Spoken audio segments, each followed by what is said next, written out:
When we hire someone to clean our homes, we expect safety, trust, and peace of mind. But what happens when the maid you invite inside carries secrets darker than the shadows in your hallway? These are not just stories of spilled secrets or broken trust. These are chilling, true accounts of maids who turned ordinary households into places of terror.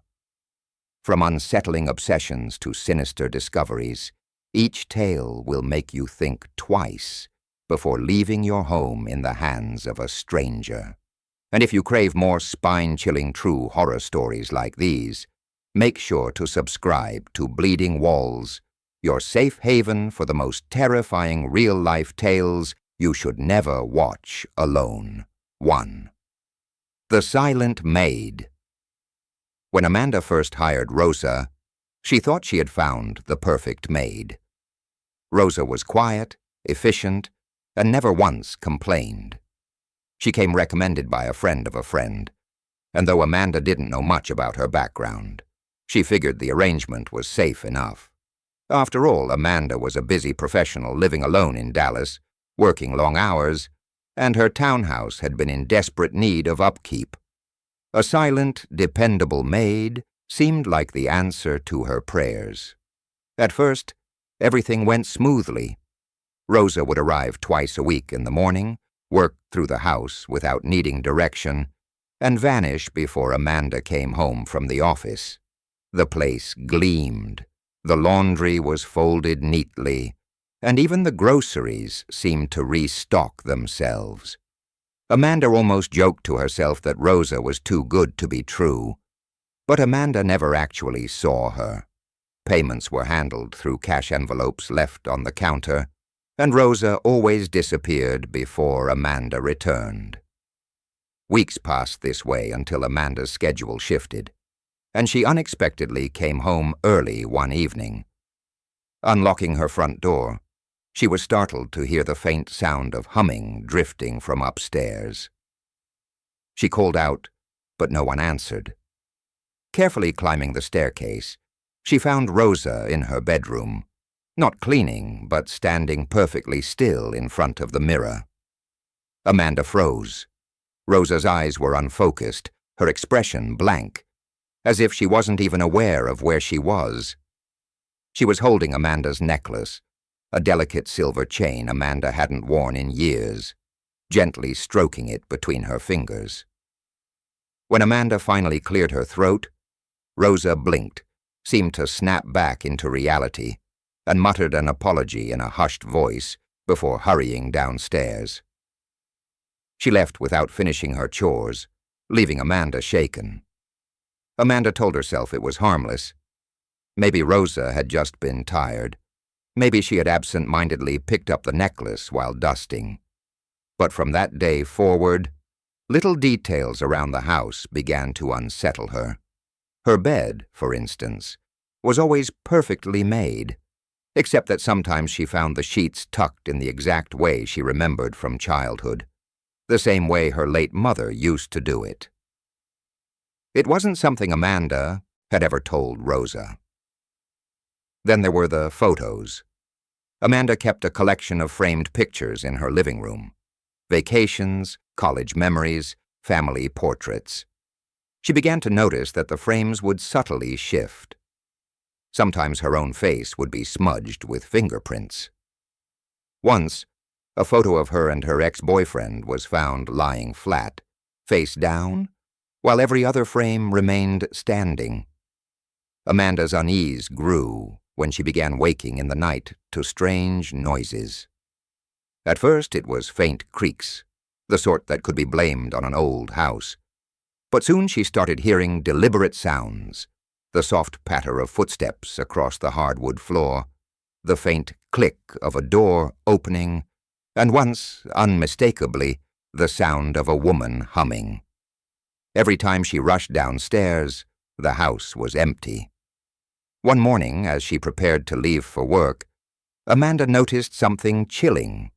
On the kitchen counter, beside the envelope of cash she always left for Rosa, lay a note in neat handwriting. "I like watching you sleep." Amanda's blood ran cold. She knew Rosa had been in the house the day before, but she couldn't understand how the maid could possibly have been in her bedroom at night. The idea that someone had stood by her bed, watching her, filled her with dread. She confronted Rosa the next time they spoke on the phone, but the woman only replied with a flat, almost rehearsed denial. "I only clean." Nothing else. Determined to get answers, Amanda installed small security cameras around the house, one in the living room, another in the kitchen, and a third aimed at the staircase leading to her bedroom. That night she left as usual, returning late and checking the footage. At first, everything seemed normal. Rosa appeared on the feed, quietly cleaning as she always did. But then, just after dusk, Amanda watched Rosa pause at the bottom of the stairs. She stood there for nearly 10 minutes, unmoving, staring upward. Finally, Rosa ascended slowly, disappearing from the camera's view. The bedroom camera caught her next. Rosa entered Amanda's room, but she wasn't cleaning. She walked directly to Amanda's closet, opened the door, and stepped inside. The camera recorded her staying there, motionless, for hours. She didn't leave until the middle of the night, emerging only after Amanda had already returned home and gone to bed. Amanda felt sick watching it. Rosa had been hiding in her closet while she slept. She called the police immediately. Officers came, reviewed the footage, and searched Rosa's known address. What they found only deepened the horror. The small apartment was nearly bare, except for one room, its walls plastered with photographs of Amanda. Many had clearly been taken inside her home, from angles Amanda had never noticed. Some were of her sleeping, her hair spread across the pillow. Others showed her sitting at the kitchen table, working at her laptop, completely unaware she was being watched. The police arrested Rosa, but the strangeness didn't end there. Background checks revealed that Rosa wasn't her real name at all. The woman had been using a false identity for years. In fact, she had worked as a maid for multiple households across Texas, each time leaving abruptly after her behavior raised suspicions. In one case, a family accused her of stalking their teenage daughter. In another, valuables had gone missing. But in none of those cases had the evidence been strong enough to pursue charges. Amanda was shaken to her core.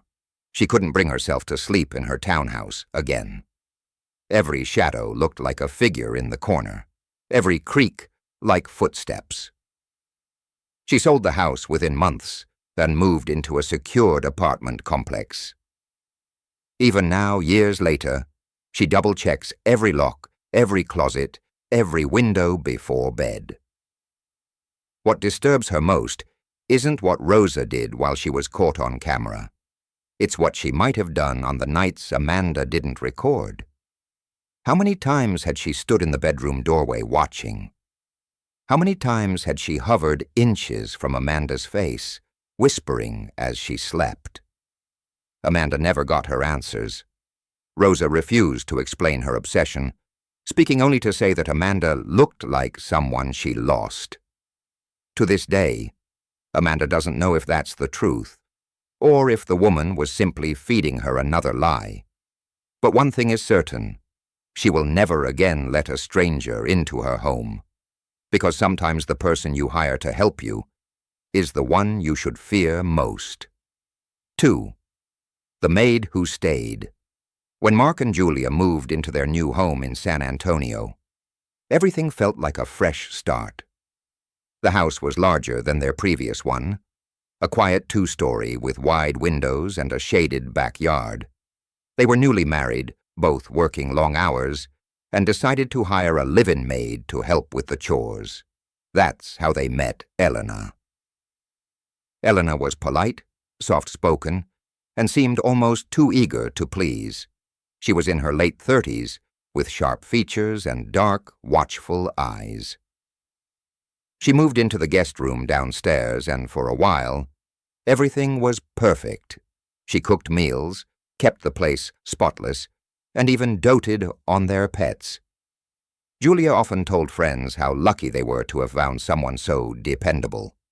But soon, odd things began to surface. It started with small details, like Julia's perfume bottles being moved slightly out of place, or Mark's cufflinks appearing on the kitchen counter when he swore he left them upstairs. Once, Julia walked into the guest room to leave fresh sheets, only to find photographs pinned to the corkboard above Elena's desk. They were of the house, but taken from strange angles, like from the upstairs hallway at night, or through the cracked door of the master bedroom. Julia felt a chill, but convinced herself they were just harmless snapshots. One evening, after a late shift, Mark came home past midnight. He tried to be quiet as he entered the house, but from the staircase, he noticed Elena standing in the hallway. She wasn't cleaning. She was simply staring at the closed door of the master bedroom, unmoving. When she realized Mark had seen her, she quickly murmured something about just checking the locks and slipped downstairs. Mark brushed it off, though the image of her staring lingered uncomfortably in his mind. Weeks later, Julia began waking up at night with the distinct sense of being watched. She'd sit up in bed, straining to hear, but the house remained silent. One night, convinced it was only her imagination, she rolled over and fell back asleep. But in the morning, she found muddy footprints on the carpet outside their bedroom door. Neither she nor Mark had been outside the night before. Mark installed a small security system, motion sensors and cameras covering the main rooms. He didn't tell Elena, not wanting her to feel distrusted. But the first night they reviewed the footage, their blood ran cold. Around 2 a.m., the living room camera showed Elena creeping up the stairs. She stood outside their bedroom for nearly 20 minutes, her hand resting lightly on the doorknob. She didn't knock, didn't move, just stood there. Finally, she retreated, disappearing back downstairs. The couple was horrified, but they didn't know how to confront her. Elena was technically living in their home. If they accused her outright and she reacted badly, what would they do? Julia suggested giving her notice, but Mark wanted proof before making such a decision. The following night, they left the cameras rolling again. This time, Elena entered their bedroom. The footage showed her slipping silently through the door around 3 a.m., barefoot, holding something in her hands. She walked to Julia's side of the bed, stood over her, and watched her sleep. After a few minutes, she leaned down, brushing a strand of hair from Julia's face. The object in her hand came into focus, a pair of scissors. She didn't cut anything, she just stood there, holding them inches above Julia's chest. Then, as if waking from a trance, she turned, left the room, and vanished downstairs. When Julia saw the recording the next morning, she nearly vomited. They contacted the police immediately, but by the time officers arrived, Elena was gone. Her room was empty, her few belongings missing. It was as if she had vanished overnight. The only thing left behind was a neatly folded maid's uniform placed on the bed, and tucked inside its pocket was a Polaroid photograph, Julia sleeping peacefully, taken from the foot of the bed. The police opened a case but found little. Elena's references turned out to be fabricated. Her ID was fake. The name Elena led nowhere. As far as anyone could tell, she had never existed at all. Mark and Julia moved out within weeks, too disturbed to stay in a house where they had been so vulnerable. Even in their new home, Julia struggles to sleep. She wakes at the slightest sound, terrified that when she opens her eyes, someone will be standing over her again. What haunts her most is the question that has no answer. Why didn't Elena use the scissors? What stopped her? Because if someone can invade your home, your trust, and your safety so easily, what guarantee do you have that they won't come back? 3. The Whispering Maid. When Claire's husband passed away, she found herself struggling to manage her sprawling Victorian home in Austin. The house had belonged to her husband's family for generations, and though she cherished it, its creaking floors and endless rooms made it a nightmare to maintain alone. Friends suggested she hire help, and after some hesitation, she placed an ad for a live-in maid. That's when she met Marisol. Marisol was quiet, almost shy, but she worked hard. She had soft features, dark hair tied tightly back, and a habit of keeping her eyes lowered whenever Claire spoke. Claire appreciated her diligence and, for the first time since her husband's death, felt a little relief. With Marisol in the house, the silence didn't seem so crushing. But within weeks, Claire began to notice something unsettling. That night, she would wake to faint whispers drifting through the halls. At first, she assumed they were echoes from the street or the house settling. But the whispers grew clearer, always low, urgent, and in a language Claire didn't recognize. More disturbing, they always seemed to come from just outside her bedroom door. One night, after another restless evening of half-heard voices, Claire opened the door suddenly, only to find Marisol standing in the hallway, staring at her. She wasn't speaking, wasn't moving, just standing silently in the dark. Startled, Claire demanded to know what she was doing. Marisol bowed her head and murmured, "Just making sure you're safe." Then she returned to her room. Claire was unsettled, but she tried to convince herself Marisol was simply being protective. Still, the whispers continued. Sometimes Claire would wake to hear them closer, right inside her bedroom. She began locking her door, but even then she swore she heard someone standing outside, breathing softly against the wood. It wasn't just the whispers. Objects began moving around the house. Her late husband's belongings, which she kept neatly boxed in the attic, appeared in strange places, his wristwatch on her nightstand, his jacket draped across a chair. When she asked Marisol, the maid only smiled faintly and said, "He misses you." The comment chilled Claire. She had never spoken to Marisol about her husband in detail, never described his habits or his possessions. How could she know? One stormy night, Claire woke to find her door unlocked. She always checked it before bed, always turned the key, yet now it swung open slightly. The whispers filled the room louder than ever. Heart racing, she grabbed her lamp and flicked it on. Marisol was standing at the foot of her bed. Her face was pale, her lips moving in rapid whispers. Claire couldn't understand the words, but the tone was frantic, almost desperate. She clutched something in her hands, a photograph. Claire recognized it instantly. It was her wedding photo, one she had kept in a drawer, hidden away because the sight of it brought too much pain. "What are you doing?" Claire demanded, her voice trembling. Marisol's whispers grew louder, her eyes fixed on Claire with an intensity that felt inhuman. Claire scrambled out of bed and backed toward the door, threatening to call the police. That's when Marisol stopped whispering, lifted her head, and said in a flat, chilling voice, "He tells me everything. He wants me here. He wants me with you."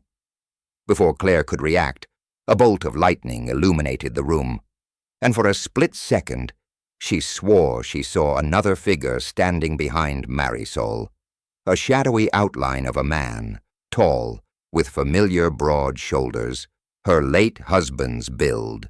The power went out. The room plunged into darkness.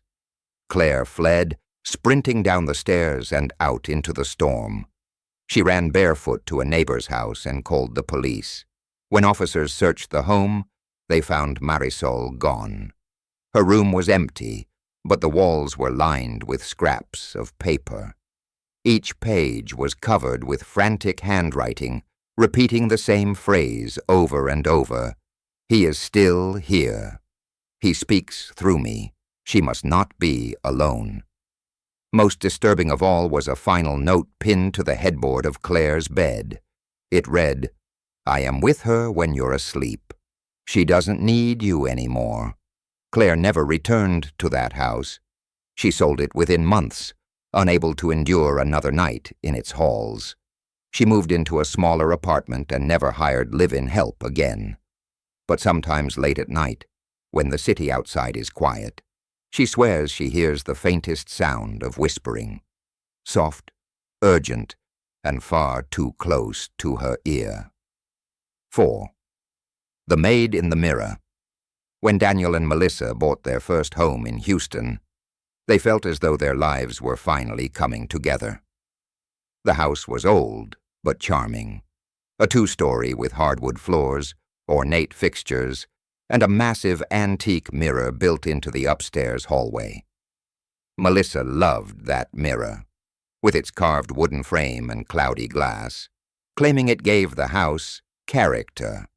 Since both Daniel and Melissa worked demanding jobs, they decided to hire part-time help. That's when they found Lila, a maid recommended through a local agency. She was soft-spoken, efficient, and always seemed to appear without a sound. At first, her presence was a relief.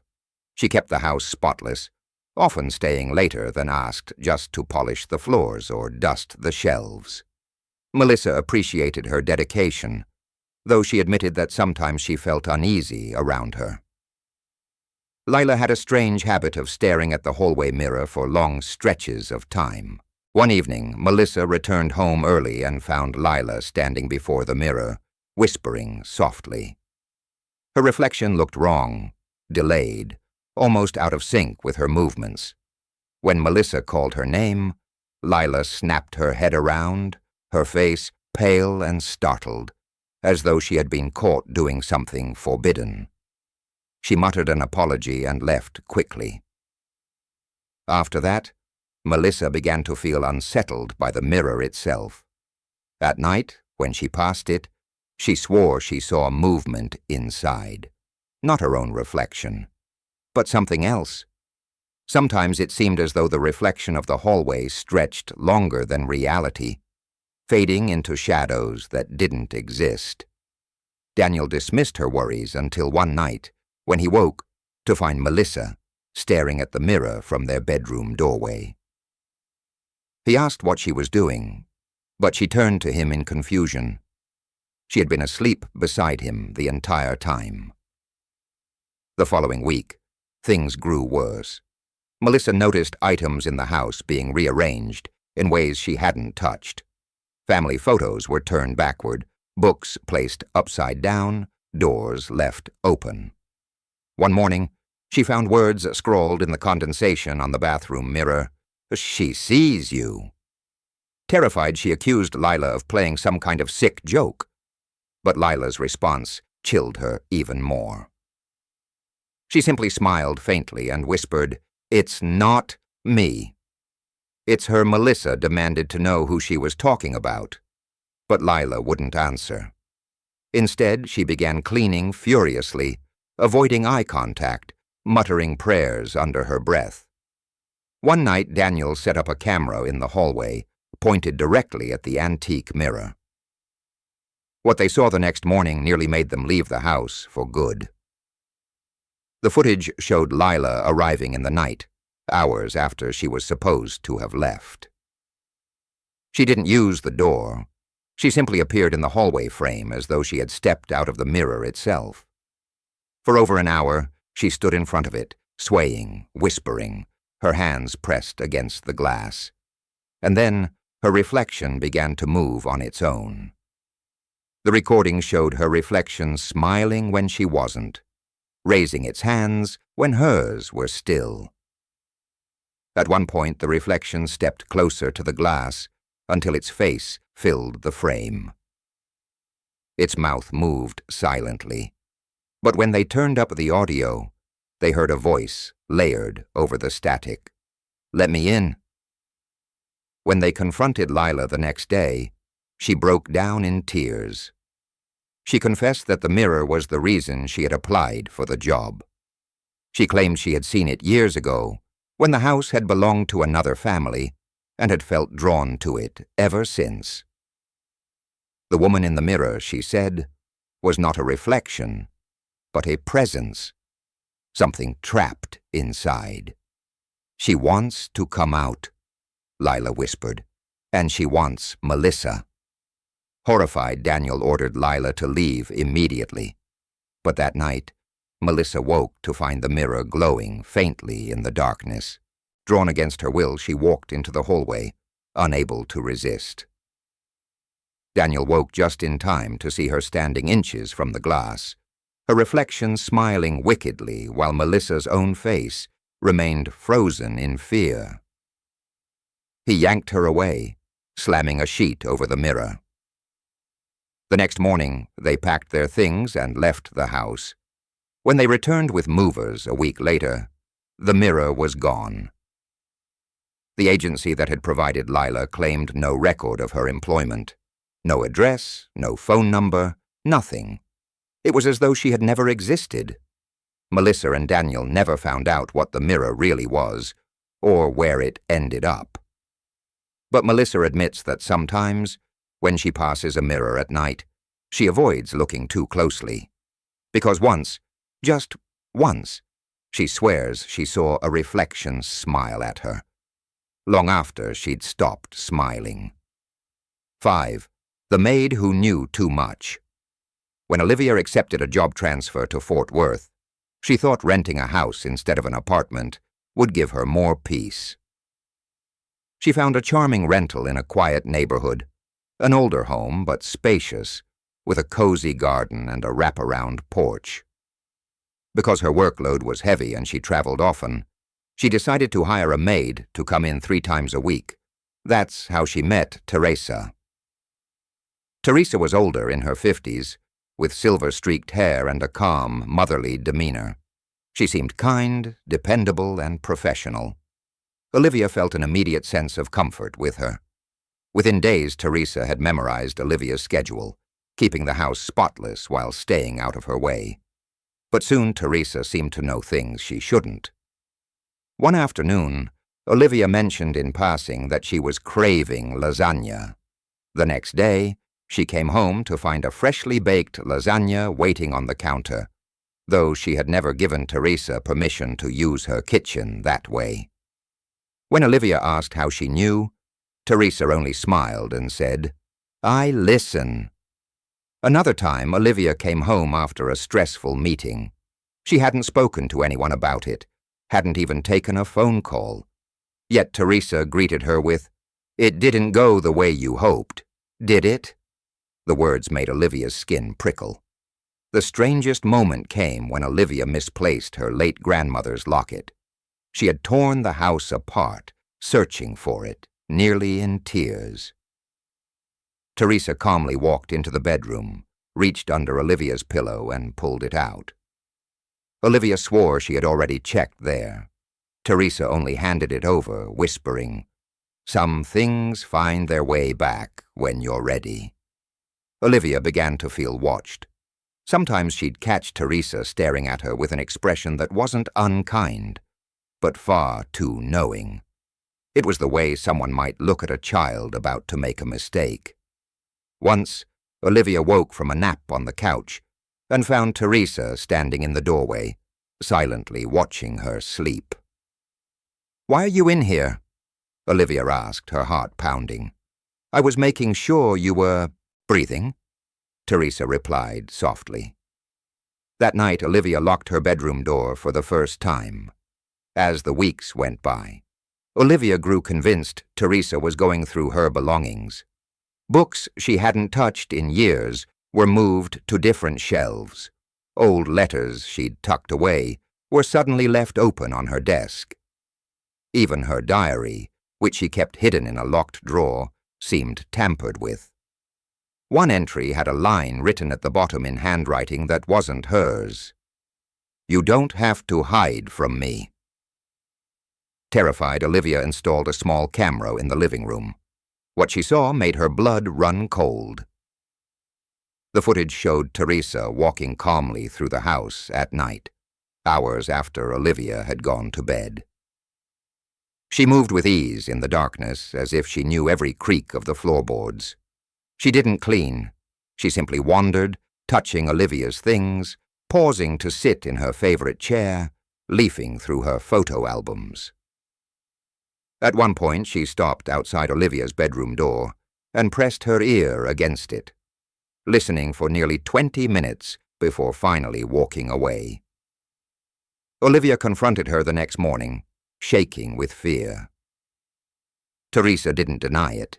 Instead, she said something far worse. "I've been with this house a long time," she murmured, "long before you came. I know its secrets, and I know yours, too. You think your thoughts are private, but the house tells me everything. It whispers to me about you."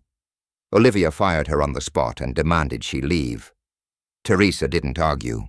She simply smiled that same knowing smile and walked out the door, saying only, "You'll miss me when the house gets lonely again." Olivia tried to move on, but the feeling of being watched never left her. She replaced the locks, installed more cameras, and even slept with the lights on.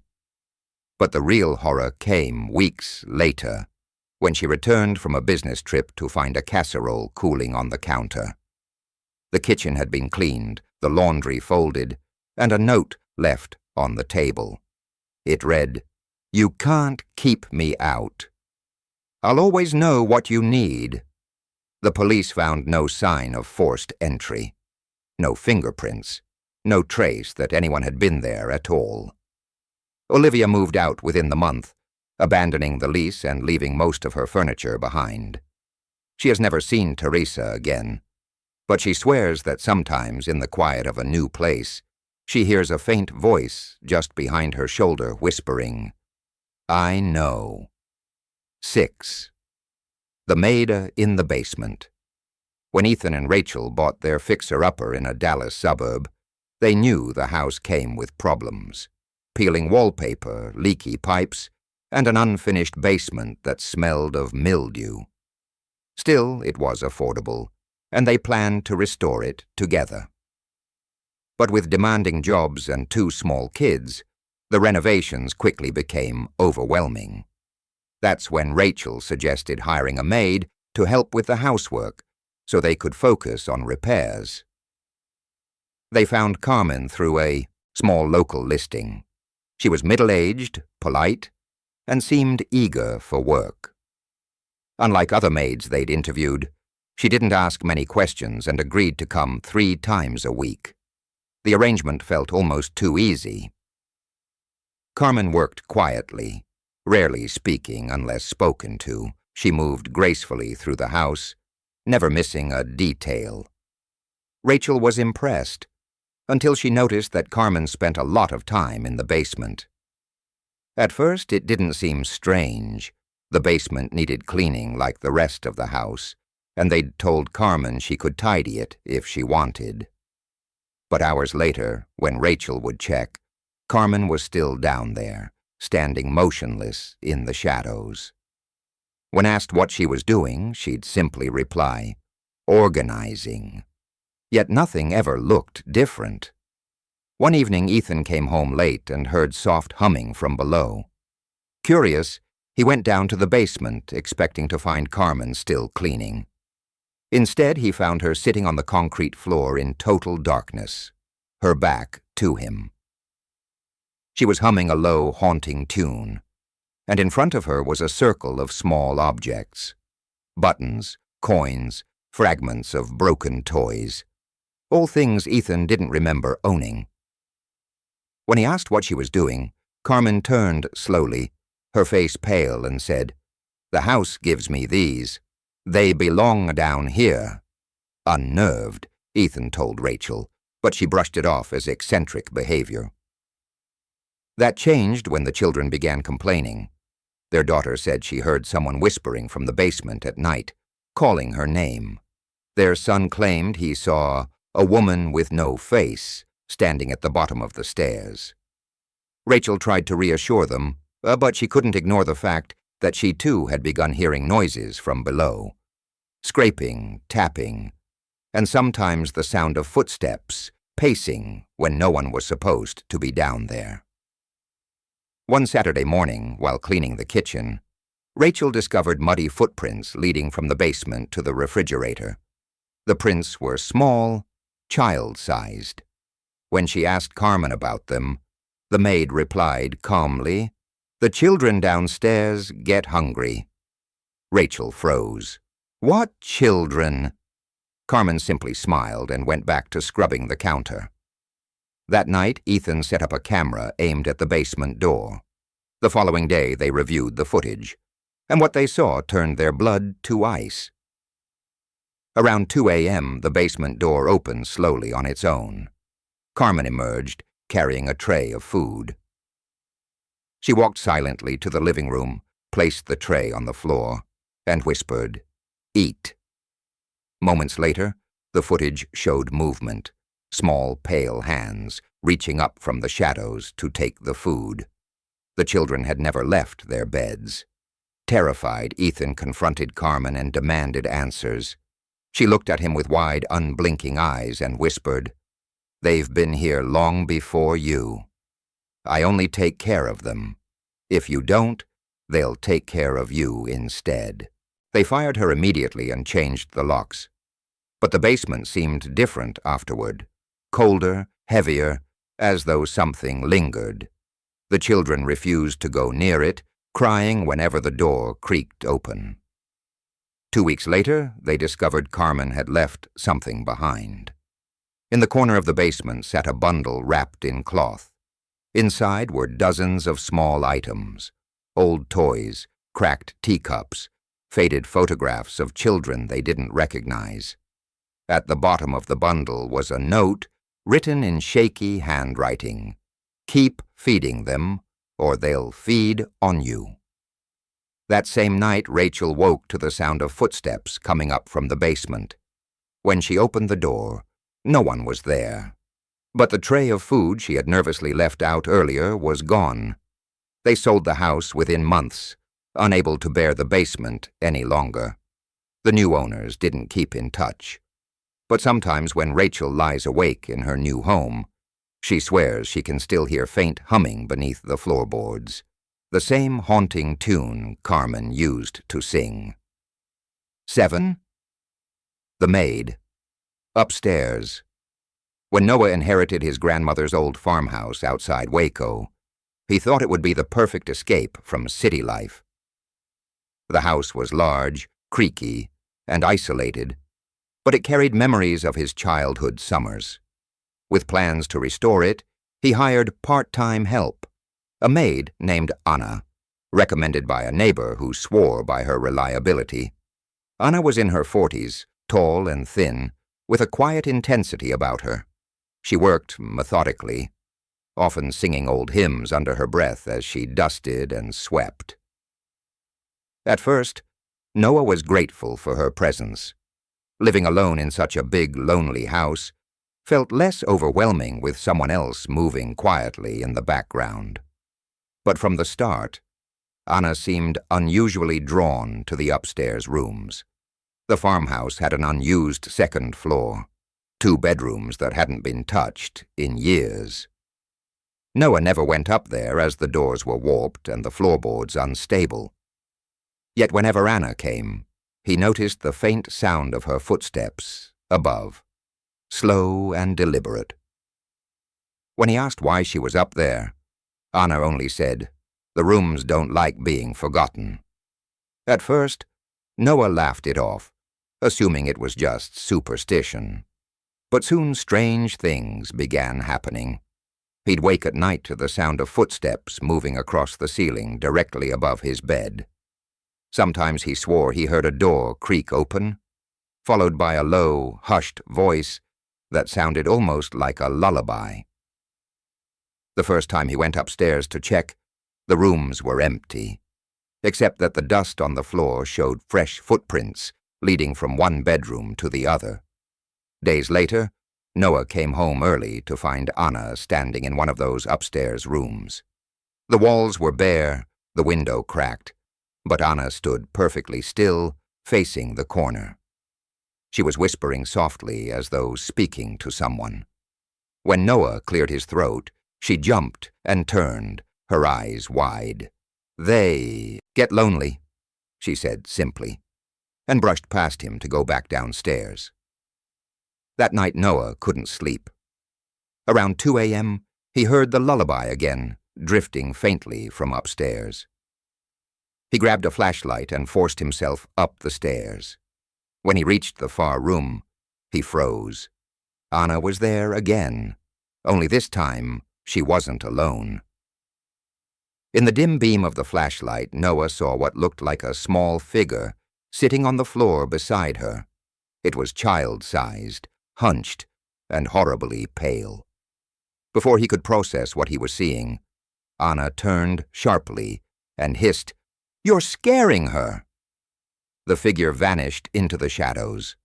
Noah stumbled back, nearly tripping on the stairs in his panic. When he confronted Anna the next morning, she was calm, almost serene.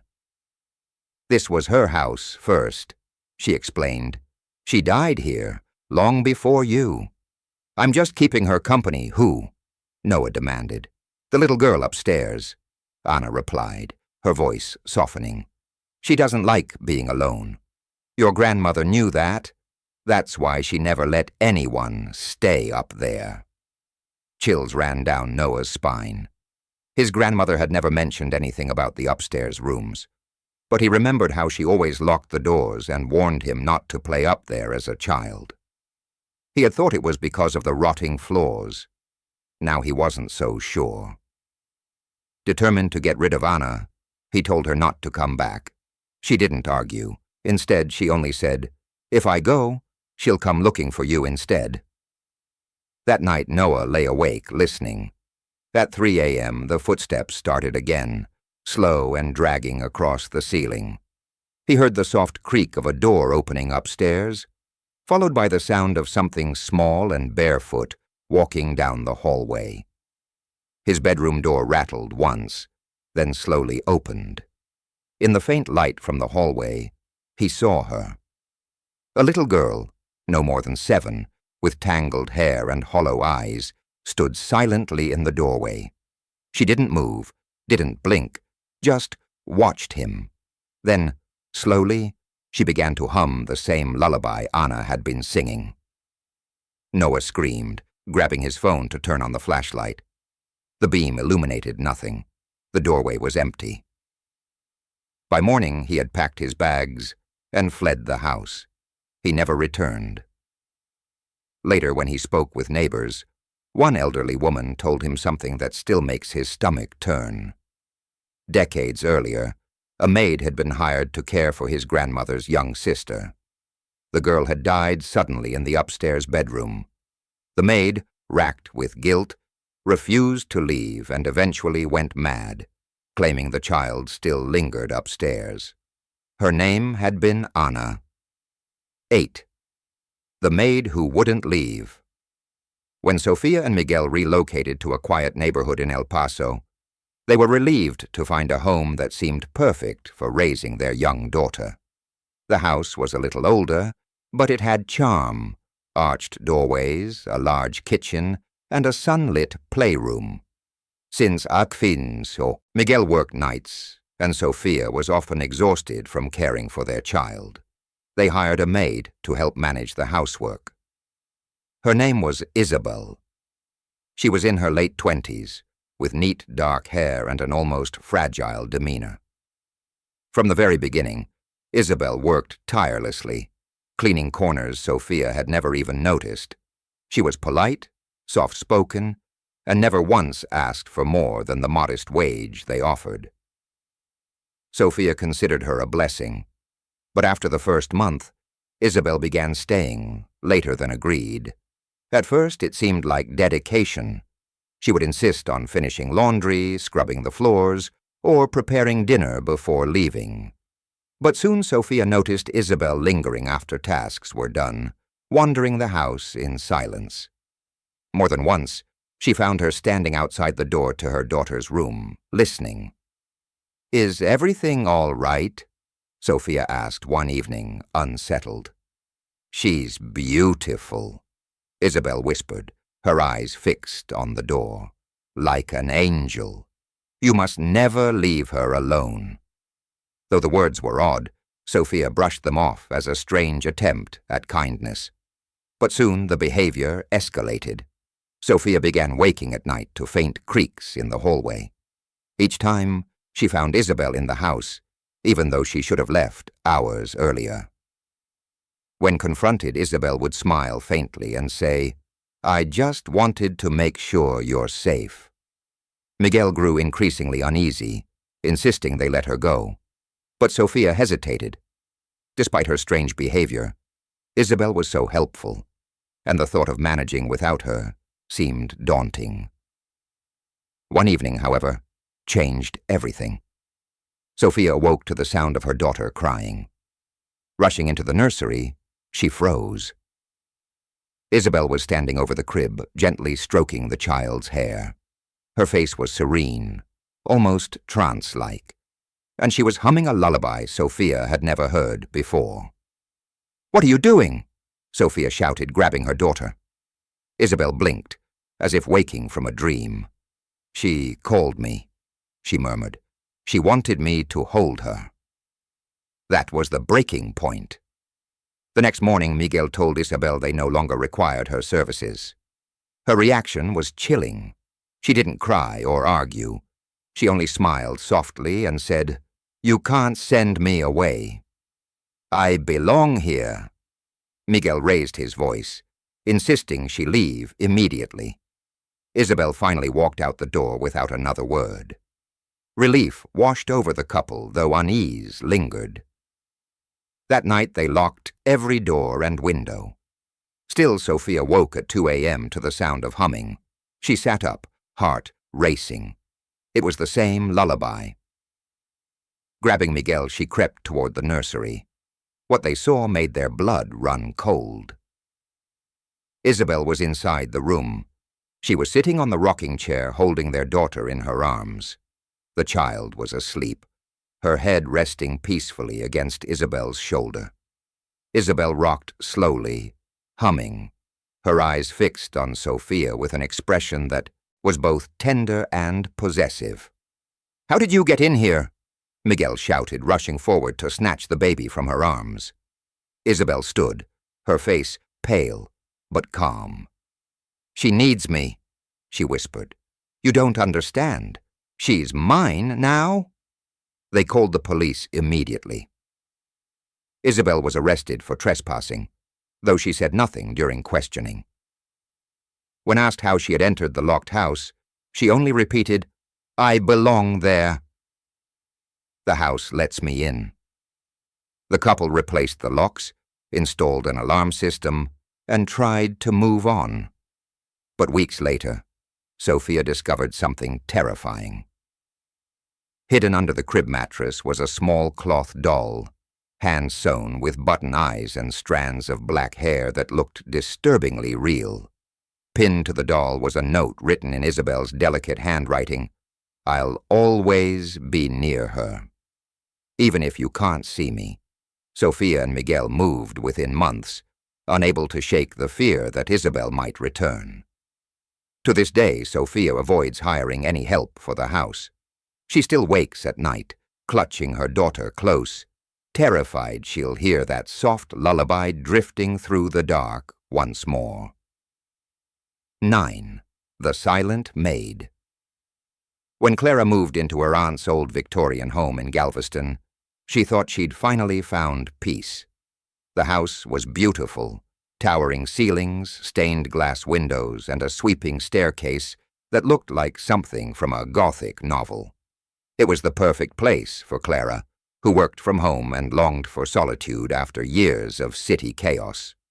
But the house was also overwhelming.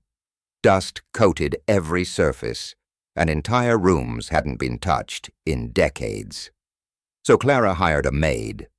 Her name was Marisol. She was younger than Clara expected, perhaps mid-20s, with dark hair tied in a braid and eyes that seemed to study everything. The strangest thing about her, though, was her silence. She didn't speak, not once. When asked questions, she only nodded or shook her head. Clara assumed she was mute, but her efficiency made up for it. Marisol cleaned with relentless precision, moving quietly from room to room like a shadow. At first, Clara appreciated the lack of chatter, but the silence soon became unnerving. Clara often caught Marisol watching her, not in a hostile way, but with an intensity that made her skin crawl. Sometimes she'd find Marisol standing in the hallway, staring up the staircase, lips parted as if listening to something Clara couldn't hear. One evening, Clara returned from errands and found the dining table set for two. Plates, silverware, glasses of water, everything perfectly placed. But Clara hadn't asked for it, nor had she planned to eat with anyone. When she confronted Marisol, the maid only pointed upstairs, then bowed her head. Confused, Clara climbed the staircase. At the top, the hallway stretched into shadows. She thought she heard faint footsteps retreating into one of the bedrooms. But when she searched, the rooms were empty. That night, Clara dreamt of a woman in a maid's uniform standing at her bedside, whispering in a language she didn't understand. She woke drenched in sweat, only to find muddy footprints leading from her bed to the hallway. Determined to set boundaries, Clara told Marisol the next morning that the upstairs was off limits. The young woman nodded, but later Clara again heard movement above her. When she rushed up the stairs, she saw Marisol in the master bedroom, standing before the antique mirror. Only, her reflection was wrong. In the glass, Marisol's mouth was open wide as though screaming, though no sound filled the air. Her eyes were hollow, dark pits. Clara gasped, and the image blinked back into normalcy. Marisol turned calmly and walked out without explanation. Shaken, Clara considered firing her, but fear rooted her. Something about Marisol felt tied to the house itself, as if letting her go would only make things worse. That night, Clara woke to find her bedroom door slowly creaking open. In the dim glow of the streetlight outside, she saw Marisol step inside. She didn't move toward Clara. Instead, she pointed toward the closet. Terrified, Clara grabbed a lamp and yanked the closet door open. Inside, she found a small wooden box she'd never seen before. When she opened it, her heart stopped. Inside were photographs, black and white portraits of women wearing maid uniforms. Each face looked eerily similar to Marisol's. Beneath the photos was a brittle newspaper clipping dated 1923. Local maid found dead in employer's home, cause unknown. Employer claims. She never spoke a word. Clara dropped the box, her hands shaking. When she turned to demand an explanation, Marisol was gone. The next day, Clara searched for her, but the maid never returned. Yet the house didn't feel empty. The silence Marisol left behind was heavier, darker, almost suffocating. Clara stopped hiring help. Still, she often wakes in the night to the faint creak of footsteps on the stairs, the soft rustle of someone setting the dining table for two, or the unmistakable sensation of being watched. Sometimes when she dares to look into the antique mirror, she sees Marisol standing just behind her reflection, mouth wide open, screaming silently. And though Clara never hears it, she feels it, like a pressure in her skull, the echo of a voice that was never meant to be silent.